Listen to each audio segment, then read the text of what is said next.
In a recent interview on this program, I spoke with Tamil refugee and reconciliation activist Shankar Kasi Nathan about reconciliation in the multicultural space.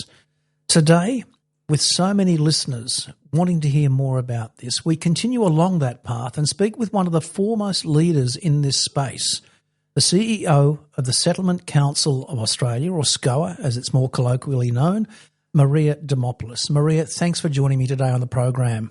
Thank you. Appreciate it. Maria, your organisation recently announced to quite a deal of fanfare, I might add, its Reconciliation Action Plan. And I noticed that within that wrap, settlement, the term itself, carries contrasting truths: safety and hope for migrants and refugees, and secondly, displacement and colonisation of First Nations. So as the CEO of this organisation, which I believe embodies, 120 separate organisations? 180. 180. How does this impact on the organisation you lead? It fundamentally changes our purpose. I have been in the position now for 12 months, and it was pretty extraordinary coming into an organisation that is essentially about providing settlement services to newly arrived migrants, 25 years of existence, and absolutely no real dialogue about what that concept of settlement might mean in the context of dispossession of First Peoples in this country. As you pointed out in your opening statement, settlement for newly arrived communities, often refugee and humanitarian entrants, conveys hope, the opportunity to rebuild lives after trauma or after war. What does it mean, though, when you settle on lands that essentially have never had or been the subject of a treaty negotiation, that are stolen? What does that mean for those of us that are newly arrived, migrants, refugees to this country? And that was the question we wanted to put to our settlement sector. These truths, on the one hand, where settlement conveys that hope, on the other, it conveys a history of pain and dispossession.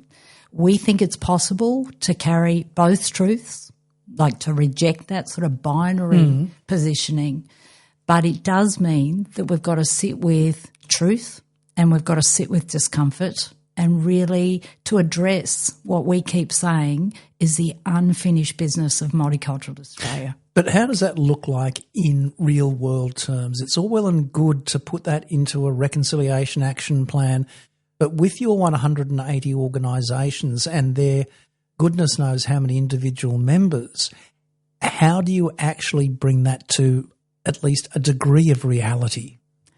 I think building their understanding and awareness of the history of this country, being able to equip our staff across the nation with information that essentially tells them that this lie that Captain Cook discovered Australia, or the idea that there is no sort of history prior to this, that the oldest living culture on this earth has so much to give us in terms of wisdom, insight and knowledge. If we can equip our staff across the country with this knowledge, and that can then be translated to those that are newly arrived, we feel like we've got better opportunities for social cohesion, for intercultural dialogue. I mean, these are the things that we're trying to build in. I think from a systems perspective as well, really understanding the policies that we may be inadvertently embracing as part of that settlement journey without questioning or interrogating what their implications might mean for First Peoples. So I think they're the sorts of things that we're trying to convey with the Reconciliation Action Plan. But essentially to say that historically this idea that reconciliation is something between Anglo-Australians and First Peoples, as if somehow multicultural Australians are sitting on the margin and have no accountability here, I think that's really got to be addressed. So we're introducing that part of the process. I'm interested to hear about the reactions you would have had from some of your members. As you mentioned, this is an organisation, SCOA, that's been going on for decades with nothing in this particular area. What sort of response did you get from a lot of the members when you said, hey, you know, I come from a background in multicultural reconciliation, and you and I have spoken before about the Roads to Reconciliation program that you and Shankar conducted quite a while ago. But when it comes to this, 180 members, what was the reaction, the general reaction? The first thing we did was to actually find out, of those 180 members, how many had actually engaged in even conversations about having a reconciliation action plan, and eight of the 180 responded. Now, those had been on a fairly comprehensive journey, but they tended to be the larger organisations, the Settlement Services International, for example. I think that the Voice campaign had necessitated a greater opportunity to at least look at ways in which we could build awareness and understanding. But the messaging often hit a lot of misinformation or disinformation. And we've got a lot of work to do to address, if you like, some of that disinformation that was coming through during the Voice campaign, where many migrant and refugee communities were actually not interrogating the truth of what they were being told. Yeah. You know, you're going to lose your backyard. First Peoples are going to take your rights away. It was that kind of disinformation that we felt we really needed to address. On the whole, while the sector has embraced our journey towards reconciliation, there is resistance, and it can range from this isn't our business, we didn't create the problem, right through to we need to actually embrace this issue. Newly arrived and often refugee communities that have shared experiences of dispossession and colonisation would often be the ones to provoke the discussion. Who are the local custodians, they would ask, because they had a history, they were familiar with what the brutal impact of colonisation could look like. So you get the full spectrum of views. It's not going to be an easy process, but I feel really inspired by the fact that on the whole, the introduction of a commitment, a memorandum of understanding between us as a peak body representing what in essence is a workforce of about 10,000 out there, 180 organisations, 10,000 staff, we feel that that memorandum of understanding, now's the time to roll up the sleeves and make it happen. It's one thing to kind of talk about it, it's another to actually implement it. But an MOU between your organisation and Reconciliation Australia. So when we went along and said, this is what we want to do, we actually do want to address the erasure, the silencing that has happened around this relationship between First Peoples and newcomers. We want to address that.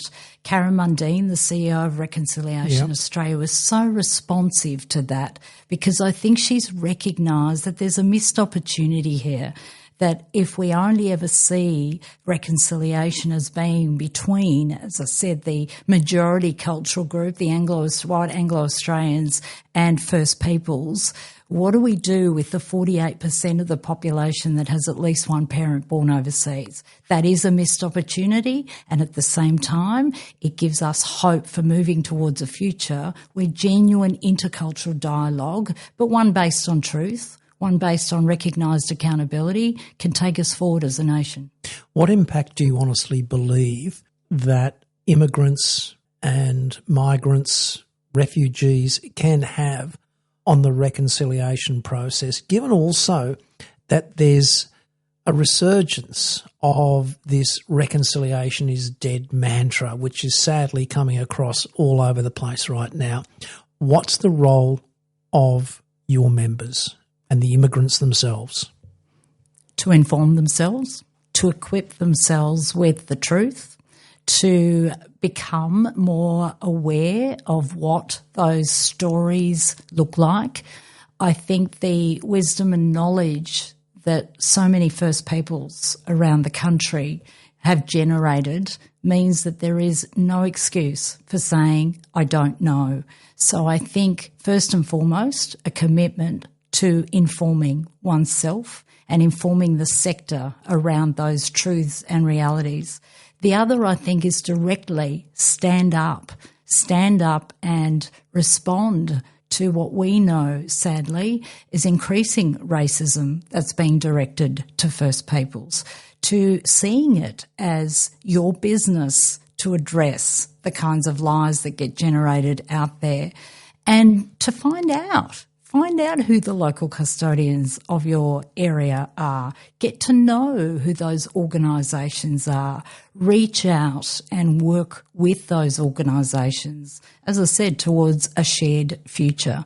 I think sometimes, though, that there is a danger that I sometimes hear being articulated by some of our refugee organisations, that by virtue of those shared experiences, if you like, of colonisation and its impact, that somehow means that they understand exactly what First Peoples are going through. I think the unique context of this continent and the fact that we have the oldest living cultures on Earth, on the planet, means that there is a unique positioning of First Peoples in this country, and that means that we can't slip into the false, I think, argument that we know how you feel. You actually don't. You don't know how First Peoples feel, and I think that's the first part of the conversation that we've been having lately, is let's really appreciate that unique positioning of First Australians. What would you say, though, to critics of this particular initiative who may be saying, look, it's all well and good to do that, but the reality is that so many of our members, that so many members of our community have come out from war-torn areas. They are legitimate refugees. They are carrying their own trauma, which may well take generations from which to recover. We need to focus on that first and foremost. What's your comment there? I don't think they're mutually exclusive concepts. This is the thing, that they get set up as this false binary between groups, essentially divisive in my view, where one truth somehow erases the other. Yeah. What we're doing with this RAP is to say we understand and appreciate that you want to celebrate settlement as a process that has given you hope for your family after you've fled war-torn environment where trauma has characterised that experience prior to arrival. At the same time, though, surely that should give you an insight, an understanding that says now you demonstrate compassion for those who have lived, in effect, on their own land and been essentially erased from white history. You're embarking upon a roadshow, and we'll talk about that in a couple of minutes. But first of all, just before we get there, I want to have an understanding of some of the key challenges you see before you in this particular initiative. I know you to be a very strategic person. You think things through, you talk with your colleagues and your staff.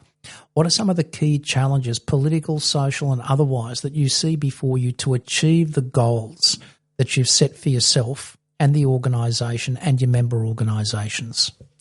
Having campaigned during The Voice, I think I've recognised that there are some powerful interests that seek to undermine our commitment to these issues. You've been very diplomatic, Maria. I'm being very diplomatic. There are some dangerous discourses that are out there that essentially are being supported, resourced, funded by interests that essentially want to undermine the rights of First Peoples in this country. And I think the rights of, that group mean that if you erode those, it's a slippery slope. Essentially, rights, in my view, are indivisible. You can't pick and choose which rights you want to support. Look, the biggest challenge, I think, is the disinformation that is generated out there, the direct characterising of the rights of First Peoples will undermine your rights, the cost of living argument. essentially all designed to deflect from what the real solutions are, and they are essentially about addressing the powerful interests that are shifting our attention away from the need to solve inequalities in our society and to focus on essentially scapegoating particular groups of people. Look, refugees, asylum seekers, they get this stuff. They're not strangers to this. They're not strangers at all to these arguments. The roadshow that you mentioned during the launch of the RAP just a couple of weeks ago, huge, ambitious undertaking, and I assume a lot of what we've been speaking about today will be echoed during that roadshow. Give us a little bit of a sketch of what that roadshow is going to look like. The roadshow is very exciting, can I say, because it does represent a commitment to ensuring that by the end of 12 months, every single one of our member organisation has at least put their hand up and said, we are going to commit to implementing a reconciliation action plan in our That's organisation. hellishly ambitious, It's Maria. very ambitious, but I happen to believe that these things are possible. I think that each state and territory, so our board members have put their hand up as lead organisations in each of the states and territories and said, we will host conversations in our respective states, urban areas, regional areas. We will get our local communities talking about what is it that stops you from wanting to engage with First Peoples. How can we develop meaningful relationships, ones that are based on mutual accountability, on trust, on truth-telling? How do we generate these conversations in a way that really does mean that when you are on the journey towards citizenship, that first and foremost you understand that the concept of citizenship in this country, for at least while a treaty nationally is missing, that is based on certain principles of dispossession. We need to really understand and appreciate that. The conversations I'm particularly excited about, already I can see them starting. It is generating a momentum. For me, the roadshow is a movement. It's exciting. I've been pretty disappointed post-referendum that there's been this sort of lackluster, non-committed sort of, response to it. Yeah. This overwhelming, deafening silence. What now? Well, what we're trying to do is create opportunities for what communities can do. We're getting that feedback. I contributed to the Voice referendum. We know 6 million people voted yes. How do we continue to build on that momentum, not lose hope, not lose sight, because really we can't afford to. Maria, I'm really interested to hear from you, and we'll just diverge a little bit here. We're seeing more and more, distressingly, quite frankly, from my perspective, the call that reconciliation is dead. And we saw that immediately post the referendum in 2023, but it seems to be gaining even greater momentum right now. What are your personal thoughts on that? First and foremost, I think it's important that if those concepts are being contested by First Peoples themselves, then we have an obligation to listen to why. So I totally appreciate and understand the full spectrum of approaches and perspectives, because essentially they're a response to, I think, history repeatedly denying the truths of First Peoples in this country. However, I also happen to believe that reconciliation is not something that First Peoples have to do. The Uluru Statement from the Heart, my goodness, what a generous invitation. Walk with us. How painful is it that this nation chose to reject such a dignified, sophisticated gesture of walk with us? How horrifying that was for so many of us who fought very, very strongly, I'd argue, for what could have been. I think that for us now, for those of us who are non-Indigenous, particularly those of us in multicultural Australia, who I would expect understand what racism feels like, who can appreciate the way in which that machinery of racism operates. I would hope that we see reconciliation as something that rests with us. That's not about generating guilt. It's not about making people feel bad. It's actually about saying this is a vision of a genuinely reconciled future where we can actually walk together. But that is conditional, and is conditional on taking some responsibility, because we continue to benefit from the ongoing dispossession of unceded lands.